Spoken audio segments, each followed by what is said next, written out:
السلام علیکم ورحمۃ اللہ وبرکاتہ۔ تہجد کی نماز سے متعلق ایک ضروری سوال جو بہت زیادہ پوچھا جاتا ہے، خاص طور پر نوجوانوں کی طرف سے،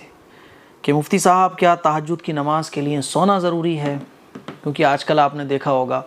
دیر رات تک جاگنے کی عادت بہت عام ہو گئی ہے، خاص طور پر جو بڑے بڑے شہر ہیں، دہلی، ممبئی، ہے نا، بڑے بڑے جو شہر ہیں، وہاں تو آپ یہ سمجھ لیں کہ صبح شروع ہی رات کے 12 بجے ہوتی ہے اور رات صبح فجر کی نماز کے بعد شروع ہوتی ہے،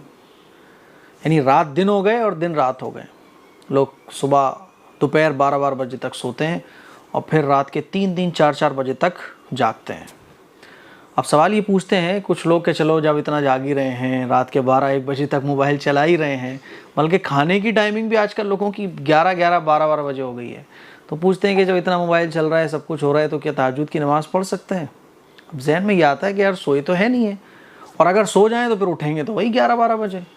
تو کیا ہو؟ تو میرے عزیز بھائیوں، اچھے طریقے سے اس مسئلے کو سمجھ لیں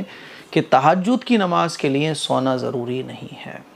آپ اگر 12 بجے سو رہے ہیں، 1 بجے آپ سو رہے ہیں، 1:30 بجے سو رہے ہیں، اور آپ کے دل میں یہ آ رہا ہے کہ چلو تہجد کی نماز پڑھ لیں، تو بالکل پڑھ لیجئے، تہجد کی نماز پڑھیے اور اللہ تعالیٰ سے دعا کریے کہ اللہ تعالیٰ سونے اور جاگنے کی میری صحیح ترتیب بن جائے۔ اے اللہ، میں گنہگار ہوں، خطا کار ہوں، فجر کی نماز نہیں پڑھ پاتا، ساری زندگی میری بیکار ہو گئی ہے، یا اللہ تو میری زندگی کو ہدایت پر ڈال دے، تو مجھے ہدایت عطا فرما دے۔ بہت اچھی بات ہے۔ آج کل آپ دیکھیں 12 بجے نارمل ٹائم ہے، بچوں کا بھی، جوانوں کا بھی، سب موبائل چلا رہے ہوتے ہیں 12-1 بجے تک، تو جب 1 بجے تک آپ سو ہی رہے ہو، تہجد پڑھ کے سو جاؤ۔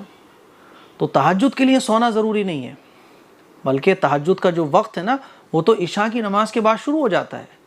حضرت عائشہ صدیقہ رضی اللہ تعالی عنہ سے روایت ہے کہ حضور علیہ الصلوۃ والسلام نے بعض دفعہ رات کے شروع حصے میں تہجد کی نماز پڑھی ہے، بعض دفعہ رات آدھی رات میں، یعنی بالکل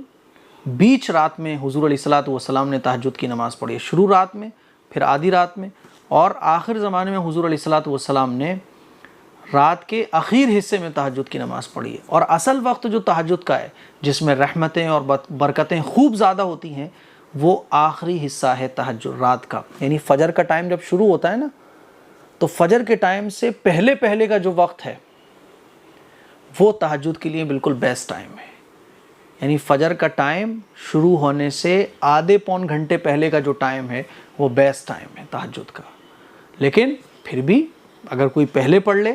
تو تہجد کی نماز ہو جائے گی۔ میں تو یہ کہتا ہوں کہ جب آپ لیٹ سو ہی رہے ہو، جب آپ لیٹ جاگتے ہو اور لیٹ سونے کا آپ کا ٹائم ہے، 12-1 بجے جاگ رہے ہو، تو کچھ رکعتیں تہجد کی نماز کی نیت سے پڑھ کر سو جاؤ،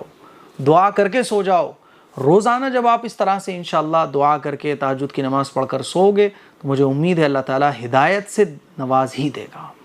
تو تہجد کی نماز کے لیے سونا ضروری نہیں ہے، البتہ بہتر یہ ہے کہ آدمی سو جائے اور آخر رات میں، جب تہجد کا بالکل آخری وقت ہوتا ہے، فجر کی نماز کا ٹائم شروع ہونے والا ہوتا ہے، اس سے آدھے پون گھنٹے پہلے اٹھ کر تہجد کی نیت سے کچھ رکعتیں پڑھ لے، یہ سب سے افضل ہے اور بیسٹ ہے۔ لیکن ہم جیسے گنہگار جب سو جاتے ہیں تو اٹھتے ہی 11-12 بجے ہیں، فجر کی نماز بھی نکل جاتی ہے، تو پھر موقع ہاتھ لگ رہا ہے، تہجد کی نیت سے 4-6 رکعت پڑھ لو، اللہ سے دعا مانگو اور سو جاؤ۔ ایک دن وہ آئے گا کہ اللہ کو پیار آ ہی جائے گا۔ اس کلپ کو شیئر کریں، دوسروں تک پہنچائیں۔ السلام علیکم ورحمۃ اللہ وبرکاتہ۔